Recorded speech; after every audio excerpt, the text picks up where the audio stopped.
After winning the most thrilling NCAA tournament game so far this season, Texas Tech must move forward, and things don't get any easier.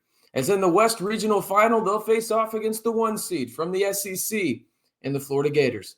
In today's video, we'll discuss the stats that matter, the players you need to know, the odds, and I'll give my prediction. Hey, how's it going, everybody? It's RC Maxfield here for the Back to 12 podcast, and these things are always kind of difficult because as fans, we want to just reminisce on what took place in the Sweet 16, right? But these players, they have to leave it in the rearview mirror quickly because it's less than 48 hours before they play, if you're Texas Tech, arguably the best team in college basketball in the Florida Gators. We'll get to that here in just a second, but you know how I love to start these videos when it comes to previews. You tell me, what is your score prediction for the 3 seed Texas Tech Red Raiders against the 1 seed Florida Gators out in San Francisco in the West Regional Final with one spot available in the Final Four down in San Antonio? Let me know your score prediction down on the pinned comment below. And it's interesting, right? Because, I mean, in my opinion, as I get this on your screen here, right now, I think I could make the argument Florida is the best team in the country. And it's warranted in a lot of ways because you can see it on your screen in terms of who they've beaten in the NCAA tournament. Obviously, the 16 seed, not that big of a deal, right? But they're coming off of winning the SEC tournament in Nashville in dominant fashion.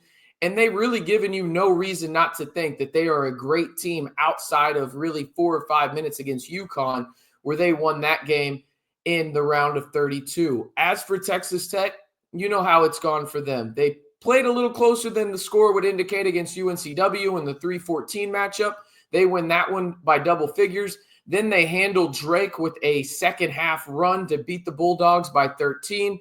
And you obviously know by now what happened for Texas Tech in the Sweet 16 against the Arkansas Razorbacks as they sent those piggies wee-weeing all the way back to Fayetteville. I had to do it. It was a terrible joke, but I had to do it, okay?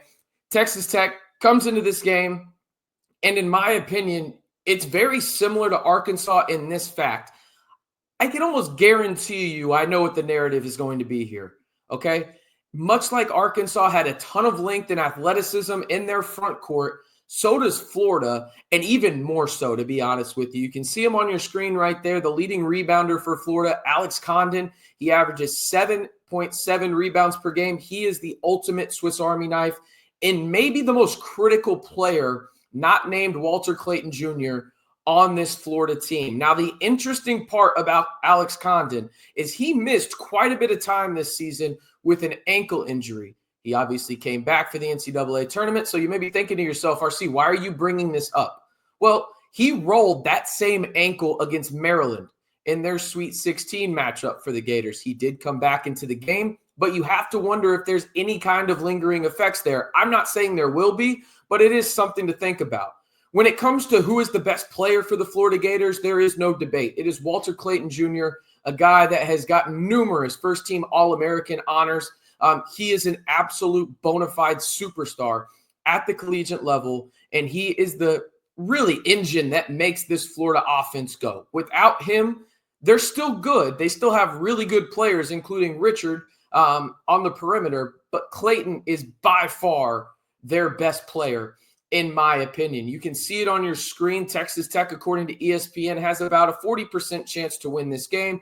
Tip-off is set for 5:09 p.m. Central Time on Saturday evening. This will be the first of the 2 Elite 8 games scheduled for Saturday, the other one being Duke and Alabama up in Newark, New Jersey. Now, when we look at Florida overall, I think it's really important because, again, in my opinion, this may be the best team in college basketball, and they deserve a ton of respect. The job that Coach Golden has done in Gainesville is unparalleled, in my opinion, in terms of this year. They have been absolutely phenomenal. Okay, Walter Clayton, as I mentioned, is their best player. He's their leading scorer, averaging just under 18 per game and shooting nearly 39% from three. Elijah Martin, you may recognize that name from his time playing for Dusty May down at FAU. He was on that Owls team that made a Final Four run with former Texas Tech Red Raider Vlad Golden, who is now up at Michigan.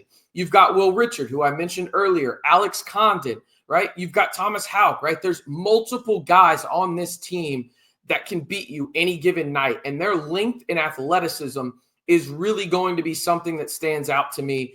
And one of the deals where, as I get back on the screen here, it's going to maybe be the most important factor in all of this, because I actually think it was a positive the way Texas Tech played Arkansas defensively for a lot of that game, because now Arkansas is not as good as Florida, but they have a lot of similarities in terms of how they go about attacking teams, in terms of ultra athletic, in terms of the perimeter, and then really, really lengthy guys that can beat you in multiple ways down low, right? You think about Brazil's and how he was beating guys in terms of on the perimeter, off the bounce, down low with the rebounding, his athleticism. Alex Condon is like that, but on steroids, okay? Walter Clayton, very similar in terms of just what production level he can possibly have to John L. Davis. Are they the exact same? Absolutely not. In fact, Florida's in another dimension when it comes to how good they are. But I think it was a positive sign how Texas Tech specifically in the last 5 minutes of regulation and then in the 5 minutes of overtime absolutely locked down Arkansas from a defensive standpoint. Looking at you, Elijah Hawkins, you may have not shot the ball well. He had one critical three in overtime, but go look at the tape. Elijah Hawkins absolutely, you know what, DJ Wagner. And at the end of regulation and then in overtime, he absolutely stifled him, okay? You're going to have to do similar things, but not only for 10 minutes, for 40 and maybe more, right? So that's the thing that I'm looking at. Now, another aspect of this is the rebounding. I need to put it back on your screen for you real quick. When it comes to Florida, they're really good at rebounding. 42 per game is really freaking good. They move the ball around. They create turnovers, whether it's steals, they block shots, they don't turn the ball over, much like Texas Tech. They shoot worse than Texas Tech from three, 35.5%. Texas Tech now shooting around 38%. And that's another factor in this one. In my opinion, you know, I went into the game against Arkansas and I said, if Texas Tech makes 8 threes, they win the game. I didn't know they would need every ounce of that 8 because they did make 8. But I think you're going to have to make double-digit threes in this game if you're going to want to beat Florida, because over on BetUS, the official BetUsTV, the official sportsbook provider here in the month of March for the Back to 12 podcast, Florida is a 7-point favorite. You're going to have some discrepancy there, and it's going to come from the three-point line, right? And I think that there's a positive for Texas Tech in this sense. Christian Anderson balled out. I think he had the quietest 22 I can remember a Texas Tech player having. He was the leading scorer for the Red Raiders against Arkansas. He started to find a rhythm in that late second half and overtime. Does that carry over? Elijah Hawkins, is he from the defensive end, that confidence carrying over to the offensive end? KO, he had his best game as a Red Raider. Does that continue? Can Kerwin Walton give you anything? You know D5 is going to shoot better than 8 for 26, right? You have to shoot better if you're Texas Tech, right? They've had 3 games now in the tournament where they have just shot like, I don't know any other way to say it than shit. But you think positive regression has to happen at some point. And it's going to be difficult against Florida. There's no debating that. But if it's going to happen, it has to happen against the Gators, or else you are going home if you are Texas Tech. Now, I did want to look at Bart Torvik and what he thinks this game is going to happen. I apologize for it being so small on your screen, but you can see it at the very bottom there. Florida, according to Bart Torvik's metrics, is a 4-point favorite, and he has this score being 80-76. I think that that's actually a pretty good score. In fact, that's going to be very similar to my score prediction here in a bit. But looking at the actual bracket for Texas Tech right now, this is it, folks. This is it, okay? You win this game, you are headed to the second Final Four in program history, right? You're in your third Elite Eight, and you have a chance to beat a team that was the overwhelming favorite in terms of brackets being created to win the national title, right? Texas Tech has not played a complete game yet. Florida, they played at least one against Maryland. They were dominant against the Terps.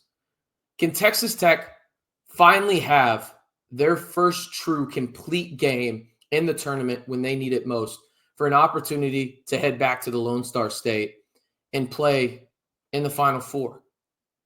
I think it happens in terms of Texas Tech playing a complete game, but I don't know if that's going to be enough in terms of against Florida. You're going to have to lock them up defensively. I'll tell you this, though. I'm not counting anybody out on that Texas Tech team, right?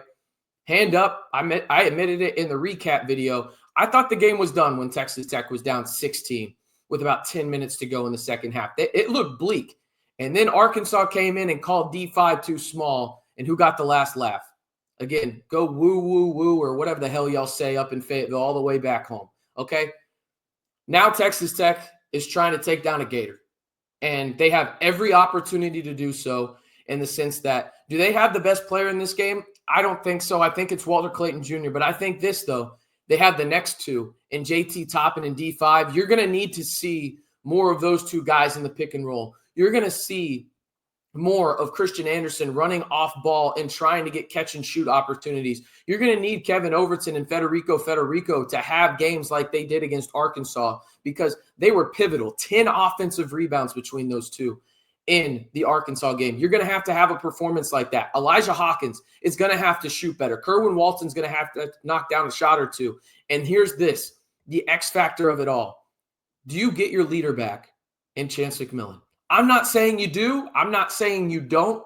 But it would be critical for Texas Tech to have him in this game from a morale boost. And even if you can just get 10 minutes from him. Because, again, Texas Tech is going to need every ounce of talent they have to knock down the Florida Gators. I will say this. I think that this game is going to be very, very close. I think 7 is too many points. I think Texas Tech covers the 7. That's for sure. And I think Texas Tech shoots really, really well. I'll tell you this right now. I'm not counting out the Red Raiders against the Gators. I can't do it. I refuse to do it. And that's the reason why I think Texas Tech does go to their second Final Four. I really, truly believe it. That game against Arkansas, where they were in the depths of hell, and D5 said, no, we're not going out like this. Stop it. Christian Anderson said, we're not going out like this. We're not ending our season like this. We're going to give Chance at least one more opportunity to play a college game in his career, specifically back home in the Bay. I think Texas Tech gets it done, and I think the Red Raiders go to San Antonio to play in the Final Four for the second time in program history. All right, you tell me. That's my prediction. I got Texas Tech winning and covering in this one. Obviously, they're going to cover if they win. They're 7-point dogs. But you tell me, what's your score prediction for 3-seed Texas Tech and the 1-seed Florida Gators out in the West Regional Final? Kevin Harlan will be on the call. I think it's fitting because remember last time Texas Tech went to the Final Four where they beat Gonzaga in the Elite Eight? Kevin Harlan was on the call. Hopefully that's some good juju from the TV side of it. But let me know your score prediction down on the pinned comment below. And before you head out of here, be sure to like the video, hit that subscribe button, and turn on that notification bell for 100% free and 100% authentic Texas Tech takes and videos and content all year long, whether it's on the hardwood or in the portal. We've got you covered right here on the Back to 12 podcast channel. I'm RC Maxfield reminding you, as always, to stay safe and rep 'em Tech.